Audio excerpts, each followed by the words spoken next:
A economia da cana-sacarina teve ao longo dos 600 anos da história da Madeira uma importância económica, cultural e social desta atividade.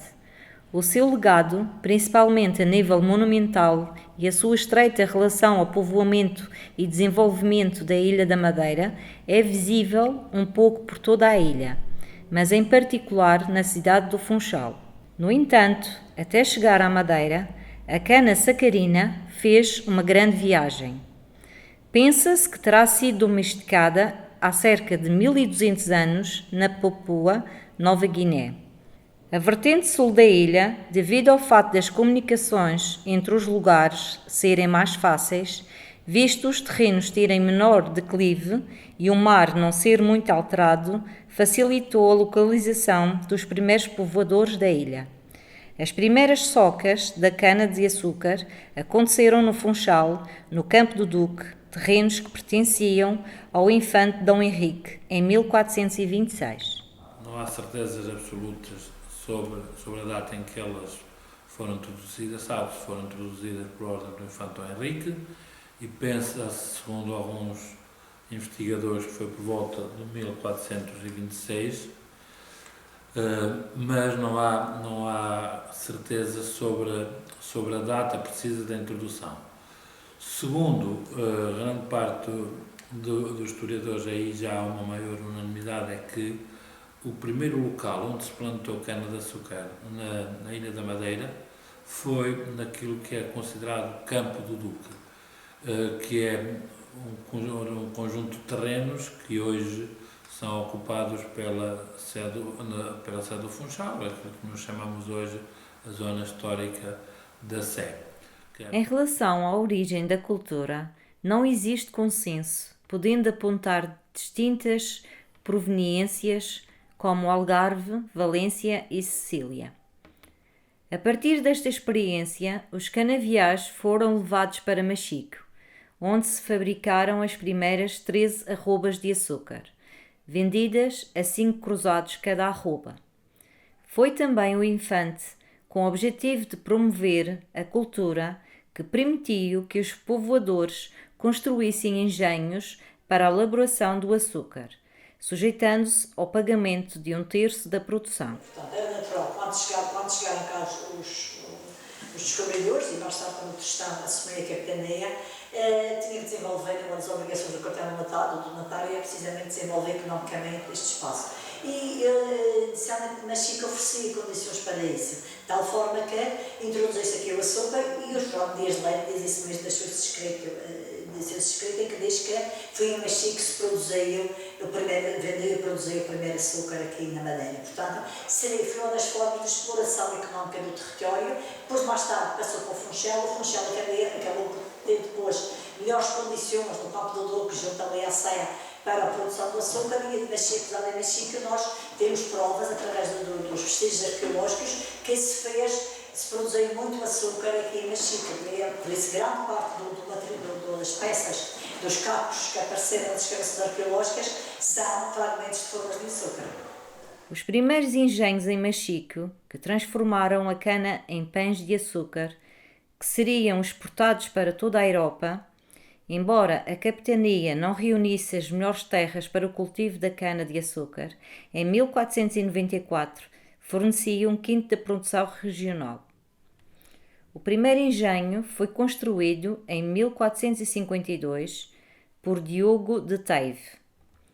A cana-de-açúcar é cultivada nas zonas relativamente baixas, onde é a maior exposição solar.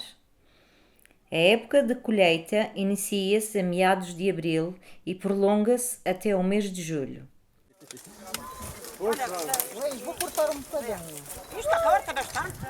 Olha, vou cortar um bocadinho. Espera o fogo. Mas eles têm que cortar a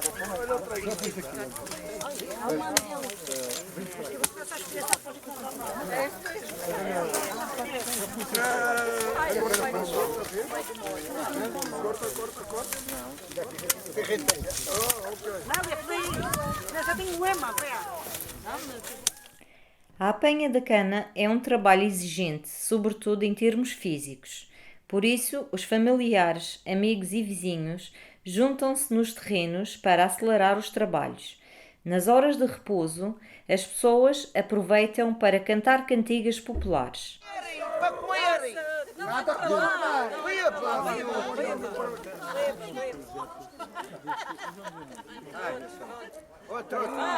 Olha o dentinho, pega o dentinho. Isto é o dentinho, o dentinho. Olha cada vez! Olha, depois para mim, agora vai para mim. Ligaste agora, já nem me queres mais. Olha que já não magoinha.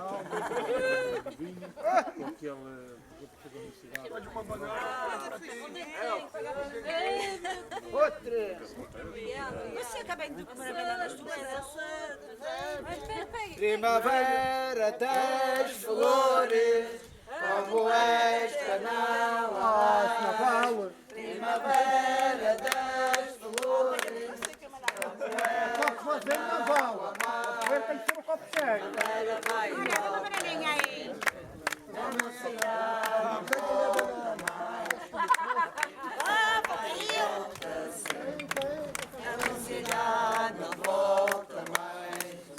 Ai, borda rica, filha, borda, borda. Ai, borda rica, filha, borda bem. Em casa, rica, filha, todos bordam. E borda o pai, borda a filha, e borda a mãe, e borda a mãe. Em 1494 existiam 14 engenhos e Edmund von Lippermann dá conta no Funchal de 150 engenhos no início do século XIX. Vamos, jovens! Vem por aí! Parei! Não trabalhas, não fazer o osso, mano! Fechar!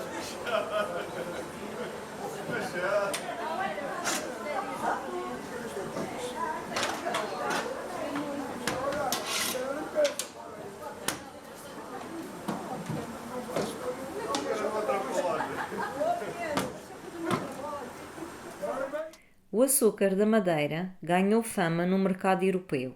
A qualidade diferenciava-o dos demais e fê-lo manter-se como o preferido de muitos consumidores europeus. A Europa quatrocentista em franco, desenvolvimento económico e demográfico e uma crescente estabilidade política. Tinha boas possibilidades para consumir o açúcar da Madeira, cuja produção era limitada.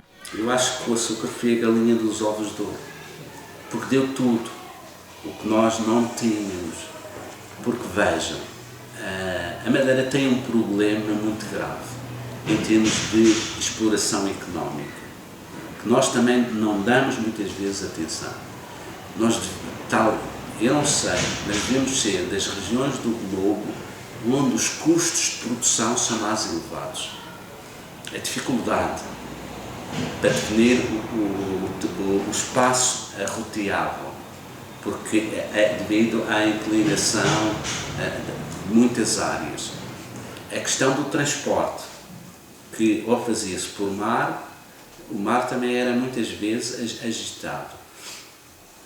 E perante isso há um conjunto enorme de dificuldades que faz com que a agricultura da Madeira seja, enfim, quase uma obra de jardinagem, uma jardinagem autêntica e que tenha um custo elevado. A expansão da produção do açúcar, cujo início se situa em meados do século XV, cedo atingiu os limites das suas capacidades por volta de 1500, garantindo assim um próspero comércio externo, sendo a Flandres o grande centro distribuidor. A crise da economia açucareira madeirense de 1530 é o resultado da concorrência do açúcar das Canárias, Brasil, Antilhas e São Tomé. Quando se chegou a São Tomé e depois ao Brasil, a Madeira acaba por perder importância. Isto é, tendo em conta os níveis de produção que eram menores, tendo em conta os elevados custos de produção que eram relacionados com o transporte. Não só o transporte do açúcar para os portos, mas também o transporte da lenha para os engenhos, que era praticamente todo transportado às costas dos homens. Enquanto no Brasil bastava ter um carro de bois e estava facilitado esse transporte por longas zonas e com custos muito menores e depois com um grande aproveitamento e utilização dos escravos. Nessa altura, a comunidade estrangeira teve um papel destacado na história da Madeira.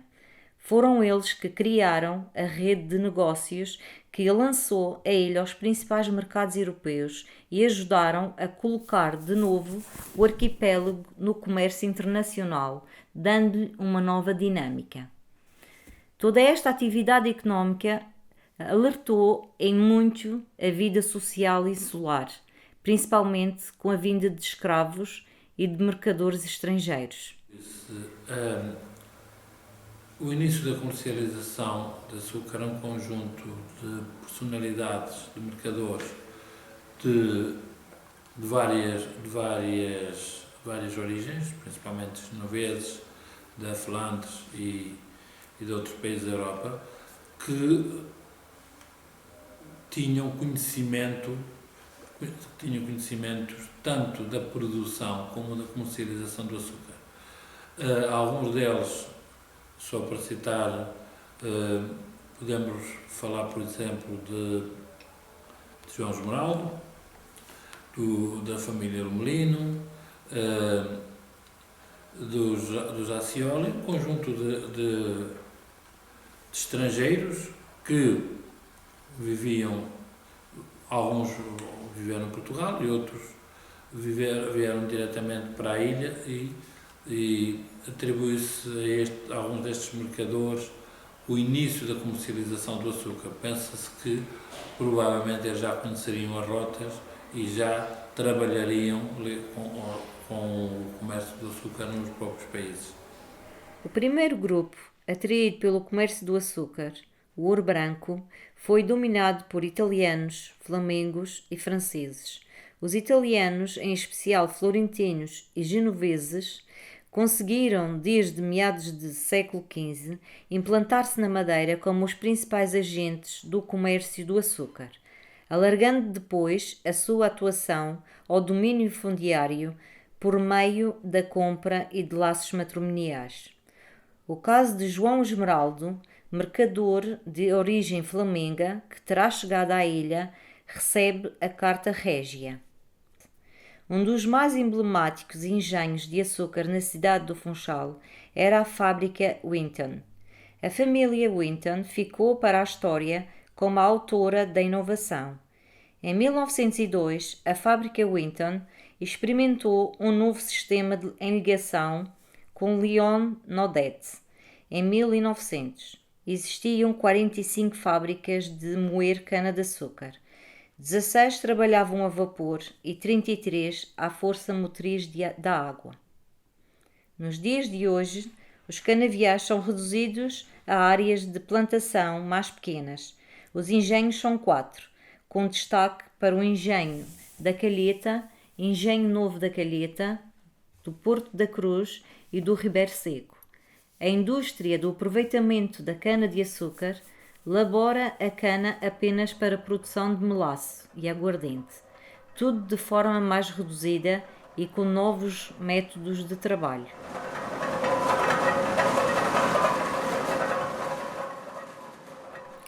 De uma forma geral, a história do açúcar na Madeira confunde-se com a conjuntura de expansão europeia e dos primeiros momentos de fulgor económico do arquipélago madeirense.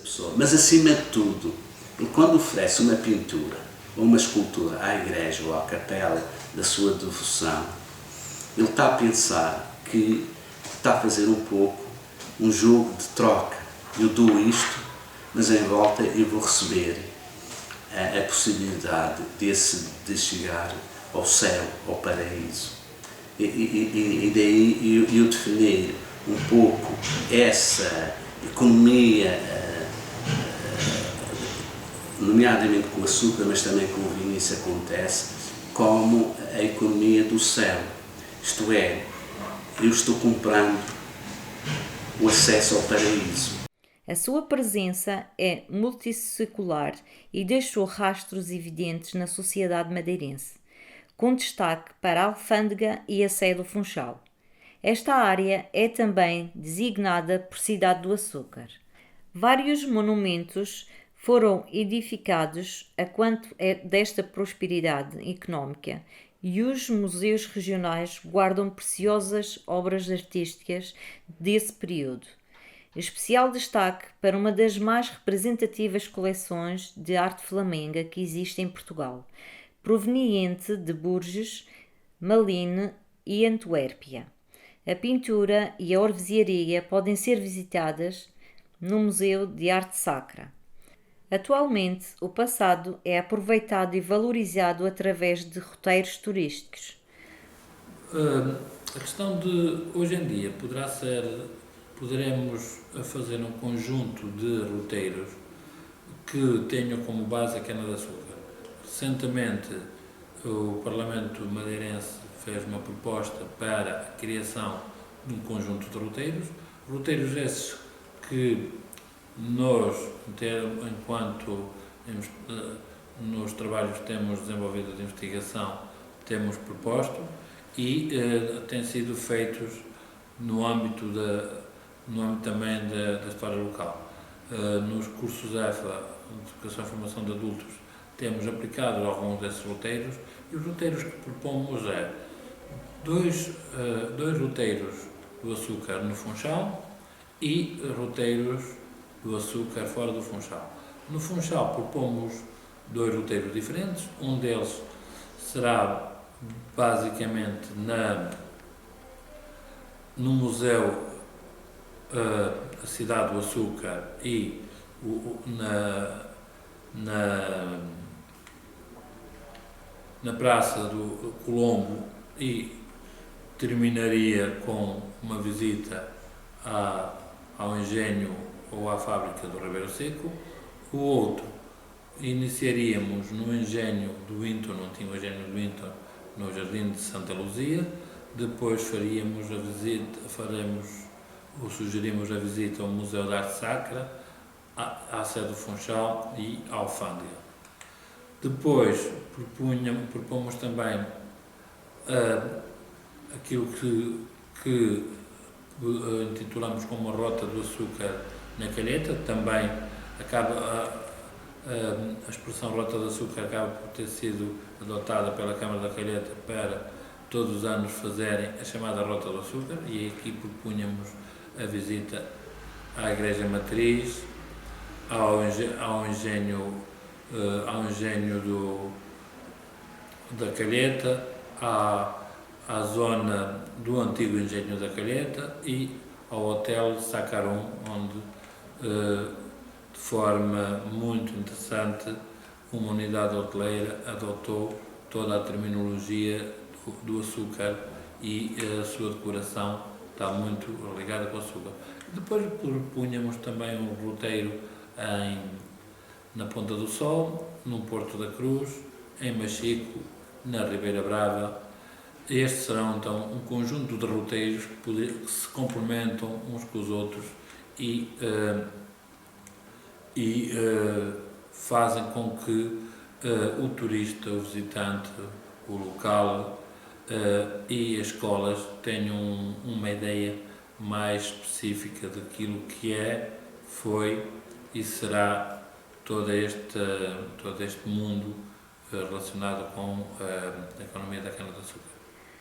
Outros dos legados da cultura de cana-sacarina é que ainda hoje se verifica na gastronomia regional, onde destacamos os doces conventuais, com especial destaque para o bolo de mel e a poncha, bebida típica feita com aguardente de cana.